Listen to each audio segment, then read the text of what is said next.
রাস্তা জুড়ে ছড়িয়ে ছিটিয়ে মরদেহ, চারদিকে আতঙ্ক আর গুলির শব্দ। পাকিস্তান নিয়ন্ত্রিত কাশ্মীরের মিরপুরে এমন দৃশ্যের ভিডিও ছড়িয়ে পড়েছে সামাজিক যোগাযোগ মাধ্যমে। নিরাপত্তা বাহিনীর হাতে সোমবার ২৫ এবং মঙ্গলবার ৫ জন হত্যাকাণ্ডের শিকার হন। নিহতদের বেশিরভাগই নিরস্ত্র সাধারণ মানুষ।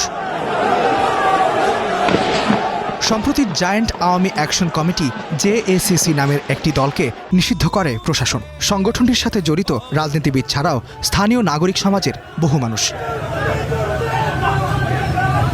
JACCর দাবি, নির্বাচনী সংস্কারের দাবিতে হাজারো মানুষের শান্তিপূর্ণ কর্মসূচিতে নির্বিচারে গুলি চলে। মরদেহ লুকিয়ে ফেলার মতো গুরুতর অভিযোগও উঠেছে।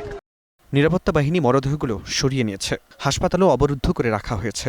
রাস্তায় রক্তাক্ত মরদেহ পড়ে থাকার ছবি ও ভিডিও আমাদের কাছে আছে। প্রশাসন সব প্রমাণ মুছে ফেলতে চায়।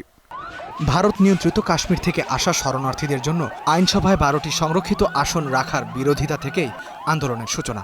এটি রাজনৈতিক অধিকার ক্ষুণ্ণ করছে বলে মত স্থানীয়দের। তবে ইসলামাবাদের দাবি, আন্দোলনের পেছনে চিরপ্রতিদ্বন্দ্বী ভারতের অর্থায়ন ও নির্দেশনা রয়েছে। আমরা ভারতকে যেভাবে দেখি, আজাদ কাশ্মীরের বিক্ষোভকারীদের সেভাবেই দেখি। দিল্লির মতো তাদেরকেও পাকিস্তানের শত্রু বলে মনে করি। তাই কথিত আন্দোলনকারীদের সঙ্গে কোনো আলোচনার প্রশ্নই আসে না।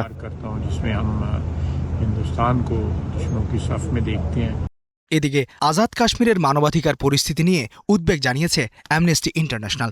নিরাপত্তা বাহিনীর বিরুদ্ধে ওঠা অভিযোগের তদন্তের দাবি জানিয়েছে সংগঠনটি। ইস্তিহাদুল মাহমুদ, স্টার নিউজ।